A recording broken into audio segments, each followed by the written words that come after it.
Bienvenidos a Siempre es Halloween, el podcast donde el miedo nunca descansa. Prepárate para escuchar relatos escalofriantes, leyendas urbanas y crímenes reales. ¿Y tú te atreves a escucharnos? Hola amigos, ¿cómo están? Bienvenidos a un nuevo episodio de Siempre es Halloween. Yo soy el Lobo de las Montañas. Y yo soy Lola. Y hoy, en esta noche lluviosa, les vamos a hablar de un tema que les va a poner los pelos de punta. Desde la antigüedad, la humanidad ha buscado maneras de protegerse de lo invisible. La historia del exorcismo es antigua y fascinante, con raíces profundas en diversas culturas y religiones. Hoy, en Siempre es Halloween, les hablaremos de exorcismos. El origen del exorcismo es mucho más antiguo de lo que tenemos nosotros en el imaginario colectivo, que está muy asociado a la Iglesia Católica. Estos rituales para expulsar espíritus malignos, la verdad que no son exclusivos del cristianismo y se encuentran en muchas culturas del mundo, sí. Como por ejemplo en Mesopotamia, que esto es 3000 años antes de Cristo, se realizaban rituales para ahuyentar demonios o espíritus causantes de enfermedades. Se usaban conjuros, estatuillas y oraciones. Y en el Egipto antiguo se creía que ciertas enfermedades eran provocadas por espíritus malignos y se hacían rituales mágicos para sanarlas. También en el hinduismo y budismo hablan de entidades demoníacas conocidas como los ráksasas y prácticas de purificación para liberarse de influencias negativas. El judaísmo, por ejemplo, en el Talmud ya se mencionan casos de posesión y rituales para liberar a la persona afectada. Sí, el cristianismo consolidó y los exorcismos como un rito espiritual y, como les dijimos, es por lo que todos los conocemos, los popularizó. La Biblia y Jesús, en los evangelios, Jesús realizaba varios exorcismos. ¿Cuál te acordás vos? Sí, me acuerdo de uno que, bueno, les platico, yo de chico era de una religión que no era la católica. Y ahí aprendí muchas cosas de la Biblia y todo eso, ¿no? Y me acuerdo un caso que, bueno, a mí siempre me han gustado, bueno, por eso estamos haciendo el podcast, las cosas de terror. Y había un caso de un tipo que estaba endemoniado, estaba poseído por una legión de demonios y se supone que se andaba entre las tumbas y molestando a todos. Y Jesús lo exorcizó, expulsó los demonios y los mandó hacia una piara de cerdos, o sea, un grupito de cerdos, los cuales se aventaron a un barranco y se ahogaron, porque estaba el barranco y había un lago abajo, o el mar, y se ahogaron. Entonces, desde la Biblia, desde esos tiempos, se menciona. El endemoniado gadareno, se decía que era. Llamado así. Eso estableció el precedente para los apóstoles y luego los sacerdotes, que también lo hicieron. Y ahí comenzó como el ritual. Después, en la iglesia primitiva, del siglo I al IV, los primeros cristianos creían que el mal podía entrar en las personas y comenzaron a desarrollar oraciones específicas para expulsarlos. En la Edad Media, el exorcismo se institucionaliza, se desarrolla el Rituale Romanum, lo voy a tratar de decir en italiano, Rituale Romanum, en 1614, es un manual oficial de exorcismos del Vaticano. Se pensaba que muchas enfermedades mentales eran posesiones demoníacas. Sí, también conocemos la caza de brujas, tortura y supersticiones que se mezclan con la práctica religiosa. Acá es donde se empiezan a mezclar las enfermedades mentales con las prácticas religiosas. Hay muchos casos atribuidos a posesión demoníaca y tienen explicaciones médicas. Sí, hay muchos trastornos como la epilepsia, la esquizofrenia, el trastorno disociativo de entidad, que pueden confundirse con posesiones. La medicina moderna insiste en el diagnóstico psicológico o neurológico antes de considerar causas sobrenaturales, obviamente. Bueno, yo tengo una historia que no es per se de exorcismo, pero es un poco algo como de posesión. Yo tengo un amigo que en un tiempo, bueno, la historia es un poco larga, pero se las voy a resumir. En un tiempo, mi amigo en ese tiempo nos llevábamos muy bien, nos veíamos diario y todo, y para él, o sea, era muy difícil agarrar trabajo, conseguir trabajos y todo eso. ¿Cuántos años tenían? 21, 22, algo así. Entonces, mi amigo fue Bueno, le dijeron que tenía como un mal de ojo o algo así. Entonces fueron con una curandera, su mamá, él y su hermano. Y le hicieron como una limpia a él. Pero él llegó a ver en su casa sombras en la esquina que le hacían así. De repente se sentía un frío en su casa y todo eso. Y bueno, le hicieron esta limpia, pero siguieron. Y después también encontraban, por ejemplo, pedazos de carne en la puerta de su casa, tierra de panteón. Como brujería. Sí, como brujería y todo eso. Y se supone que fueron ahora con una curandera diferente. Y al estar ahí, la mamá de él cayó como en un tipo de ataque y después se desmayó.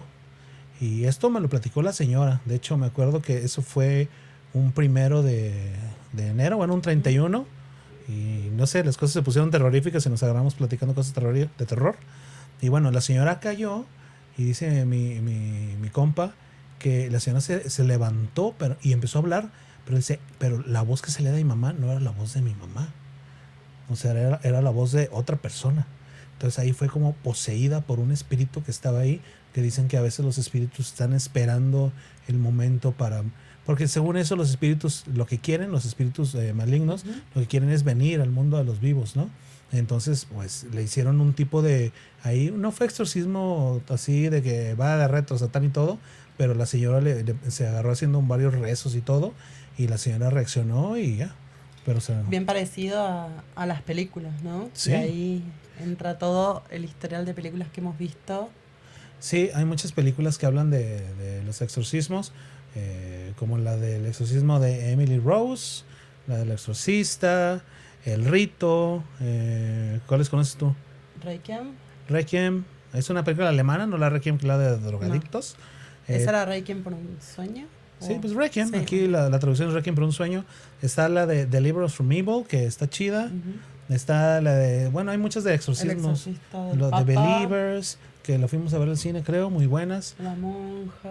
El exorcismo del Papa, la monja, el conjuro. O sea, los exorcismos, el ritual y todo es muy conocido, muy popular. Pero les queremos hablar del... Yo creo que cuando escuchas exorcismo, aparte de pensar en la Iglesia Católica, piensas en la película Clásico, del clasicazo, del Exorcista, de 1973, de William Friedkin. Y esta película... Que está basada en la historia de William Peter. Ajá, que es muy buena, tiene una historia muy particular que vamos a platicar. Bueno, pues se dice que la película del Exorcista estuvo maldita, que pasaron muchas cosas durante la filmación de la película. Sí, también se medio que se especula que puede ser una estrategia de marketing, además de hechos desafortunados. Pero bueno, lo que pasó realmente y que se sabe es que durante la película se incendió el set, todo el set, las habitaciones, pero lo que quedó intacto fue la habitación de Regan, la niña poseída. El rodaje se tuvo que suspender por un montón de tiempo. Sí, varias semanas. También hubo muertes durante y después de la filmación. Este actor que se llama Jack McGowan, Burke Dennings, murió poco después de terminar sus escenas. También la que hacía la madre del padre Karras también falleció antes del estreno. En general, en total, son 9 muertes asociadas con la película del Exorcista. También pasaron muchas lesiones a lo largo de la filmación de la película, pero bueno, era una película también como con mucha tensión, con muchas escenas complicadas, así que perfectamente puede haber pasado y que no esté asociado con la maldición del exorcista. Sí, por ahí les tengo también un dato de cómo lograron un sonido. Obviamente, una de las escenas más icónicas, no solo de la película, sino del cine, cuando Regan, la niña, voltea la cabeza atrás, para lograr el sonido de los huesos craqueando, se dice que el director o el encargado del sonido agarró una cartera llena de tarjetas, de credenciales, y la dobló. Y con eso se logró el sonido del cuello de la niña volteándose. Ahora ya saben un dato. También pasaron muchos eventos extraños en el estreno. Se reportaron personas con vómitos, tuvieron que dar bolsitas porque eso, la gente vomitaba, se desmayaban. en Roma cayó un rayo sobre una iglesia cercana cuando se estaba proyectando la película. ¿Y del director y los sacerdotes? Sí, como pasaron todas estas cosas, el director realmente creyó que estaba algo ahí pasando y contrató, o bueno, solicitó la presencia de un sacerdote jesuita para bendecir el set. Y el padre de la película era un cura de verdad, ¿no? Uh-huh. Y también realizó bendiciones en el lugar. Bueno, fueron muchas coincidencias trágicas que armaron el mito en torno a la película. Del Exorcista, que yo creo que de películas de terror, yo creo que es la número 1, ¿no? Uh-huh. Sí, forma parte del mito del exorcismo mismo. O sea, Así como, es. uh-huh. Y pues sí, bueno, sea verdad o exageración, contribuyó a que también la popularidad de la película, ¿no? Sí, contribuye al mito y al impacto cultural. Y bueno, sea verdad o exageración, pues ahí está la maldición de la película del Exorcista. También les vamos a hablar de otra película, bueno, del caso real en el que se basó la película del exorcismo de Emily Rose. Uh-huh. Este caso es el de una joven alemana llamada Anneliese Michel, nacida en septiembre del 52 en Alemania Occidental. Esta era una joven profundamente religiosa, criada en una familia católica devota. ¿Cómo iniciaron los síntomas? Ella a los 16 años comenzó a tener convulsiones y fue diagnosticada con epilepsia del lóbulo temporal, una condición que puede causar alucinaciones, pérdida de control corporal, y posteriormente comenzó a mostrar síntomas mucho más graves. Oía voces, le decían que estaba maldita. ¡Maldita! Afirmaba ver rostros demoníacos y desarrolló una fuerte aversión a los símbolos religiosos, la cruz, el agua bendita. Se autolesionaba y se realizaba actos extremos de violencia. Comía insectos, se orinaba encima, rompía rosarios. Estaba desquiciada. Aunque fue tratada por psiquiatras y con medicación, su condición no mejoró y sus padres, convencidos de que estaba poseída, buscaron ayuda de la iglesia. Tras muchas negativas, porque imagínense cuántos casos ha de haber de personas de que estoy poseído y resulta que solamente tener una enfermedad mental. Uh-huh. Finalmente se mandaron 2 sacerdotes, Ernst Alt y Arnold Renz, que recibieron permiso para realizar un exorcismo siguiendo el antiguo Rituale Romanum. Entre septiembre del 75 y junio del 76, Anneliese fue sometida a 67 sesiones de exorcismos. Algunas duraban varias horas. Y bueno, les tenemos una sorpresa muy terrorífica. Les recomendamos precaución si son muy asustadizos. Prende la luz. Si son enfermos del corazón, tómense su pastillita. La del corazón, no la del Viagra. Pero bueno, les tenemos una grabación real del exorcismo, de uno de los exorcismos que le hicieron a esta chava. Vamos a escucharla. Y bueno, aquí va. Der Hass drängt dich. Der Hass lässt dir keine Neid über die andere Engel. Uns gibt's die Ruhe. Ruhe gibt's nur da oben. Nee, Ruhe gibt's nur dort, wo die Liebe ist. Ja, bei uns gibt's nur Nur Hass. Ja. Und wo nur Hass ist, da gibt's keine Ruhe. Nein. Und für uns gibt's nie Ruhe. Nie. In der Ewigkeit. Weil du nicht dorthin kommst, wo der Schöpfer ist. Bueno, la grabación sigue y sigue, pero bueno, está bastante terrorífico, da miedo, ¿no? Da miedo, sí, realmente.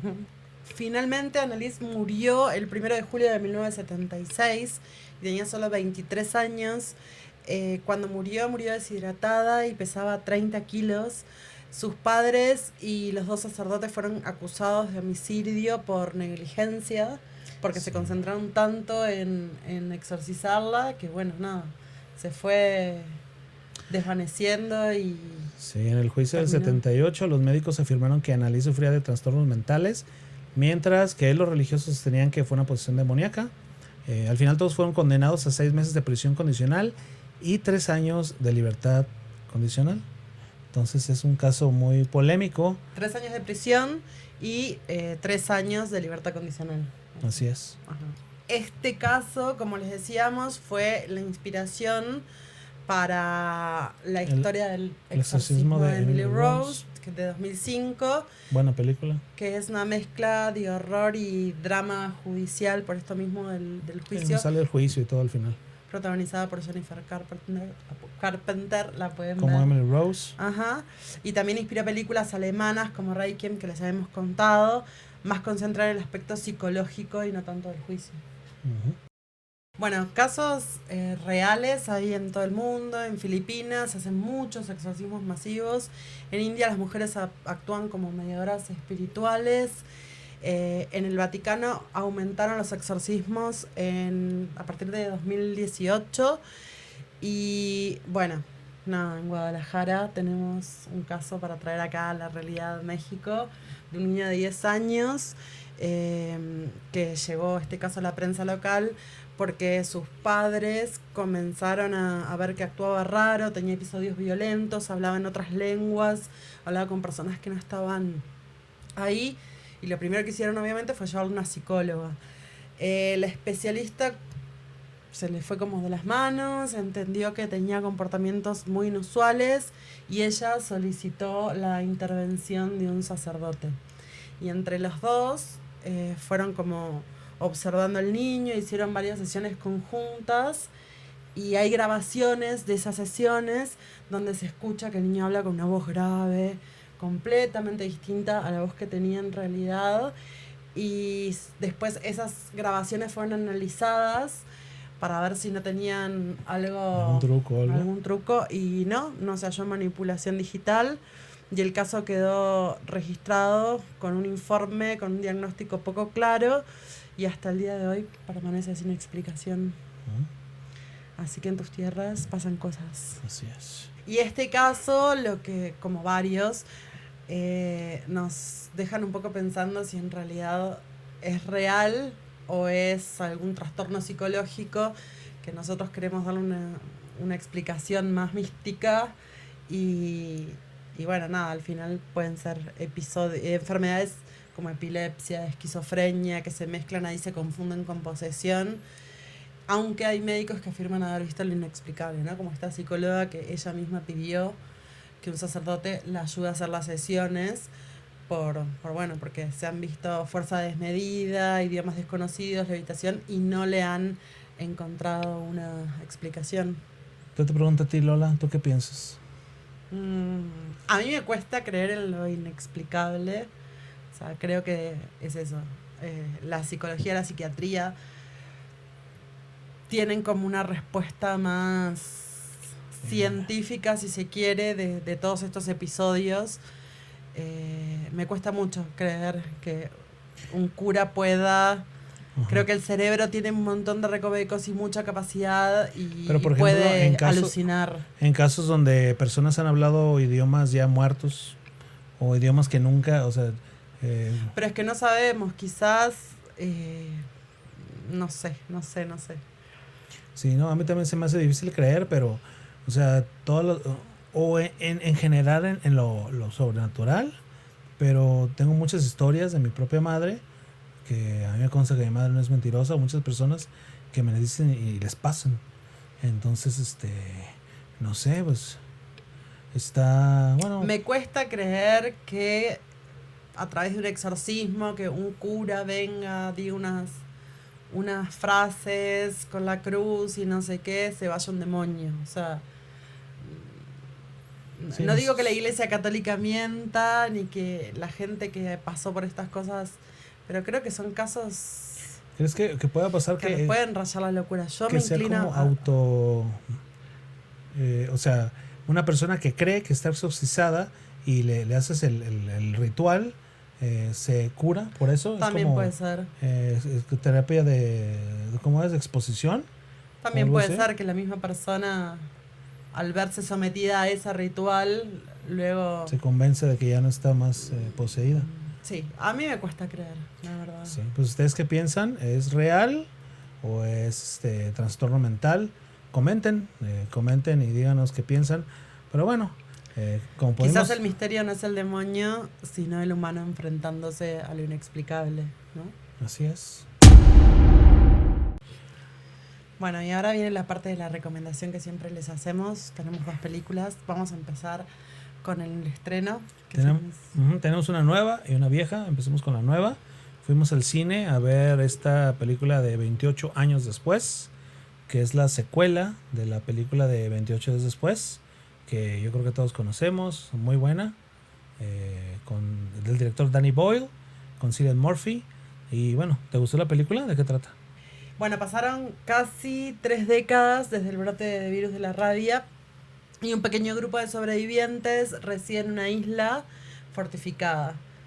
Y se trata de que algunos miembros con algún permiso pueden salir hasta el continente a buscar misiones, a buscar cosas. ¿Qué más? Sí, como a cazar, Sí. etc. Y ahí descubren que hay más infectados y hay mutaciones. Y se trata de la historia de un papá que va con su hijo. Más bien del niño.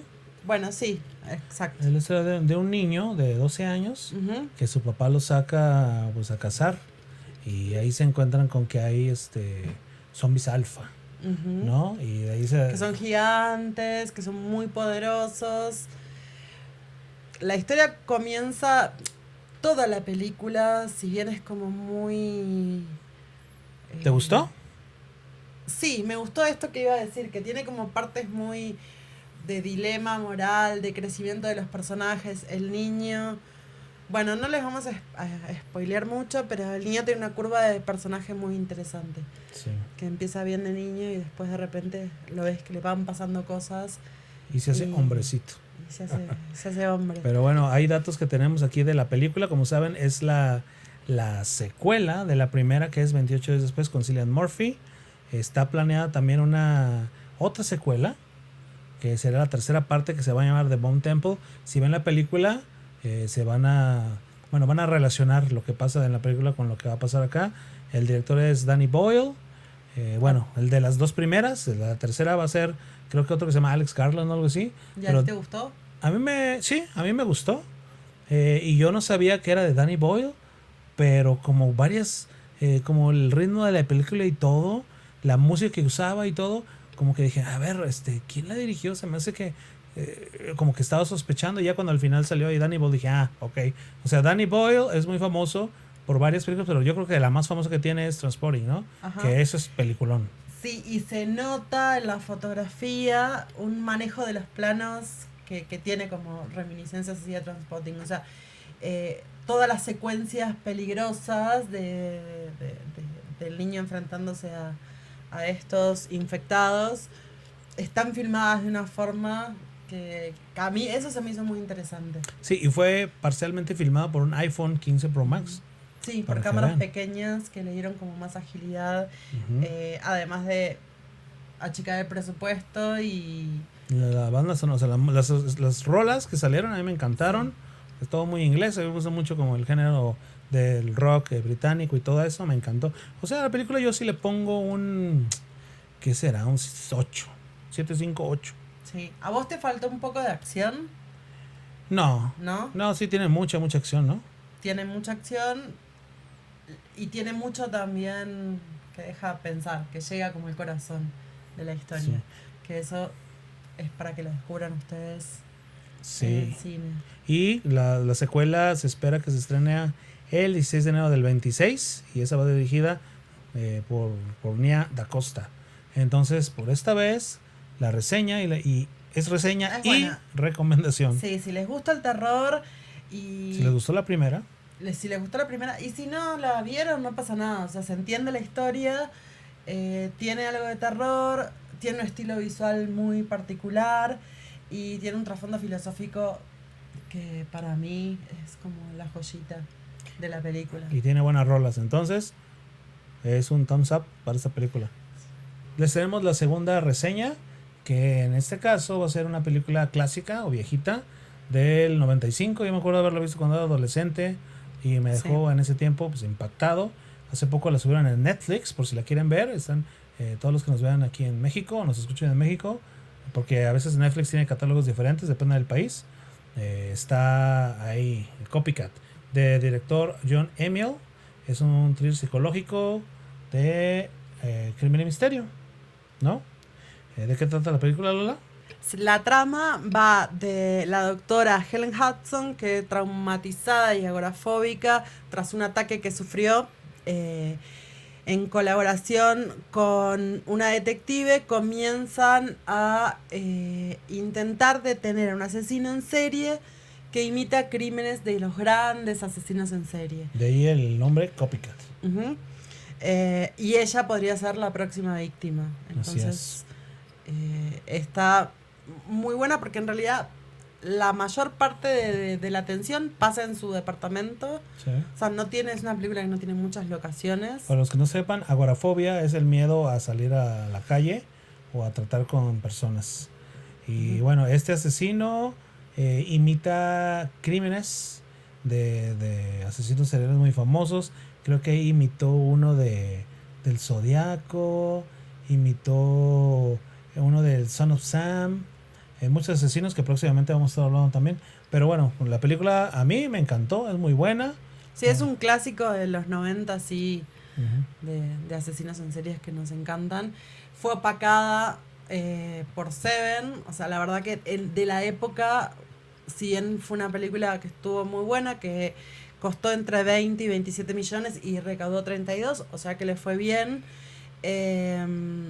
No le fue tan bien y quedó ahí Un poco en el limbo, sí. porque bueno, todos conocemos Seven, bueno, los que nos gustan las películas de asesinos seriales, todo eso. Seven es película, ¿no? Es clásicas también. Sí, lo que tiene de bueno es que son dos protagonistas femeninas que recontra sostienen la peli y que no la vimos para nada antigua, ¿no? O sea, No, está buena, porque a veces que ves películas viejitas, se ponen lentas con el tiempo, y este estuvo ahí, no estuvo, dura como 2 horas, y las 2 horas se te pasan volando. Súper llevaderas. Estuvo muy a gusto. Pues bueno, esta es otra recomendación, muy buena película. Si les gustan, les repetimos, películas de asesinos en serie, vayan a verla, muy buena. Netflix. Gracias por acompañarnos en otro episodio. Seguimos viendo todos sus comentarios. No se olviden de seguirnos, compartirlo, nos ayudan. Comenten, nos gusta mucho cuando nos comentan y nos dicen ahí, me gustó, hablen de esto, hablen del otro. Vamos a hablar de Ted Bundy, a la persona que nos dijo, no nos olvidamos de ti. Y pues nada, gracias por escucharnos. Yo soy el Lobo de las Montañas. Yo soy Lola. Y esto es Siempre es Halloween.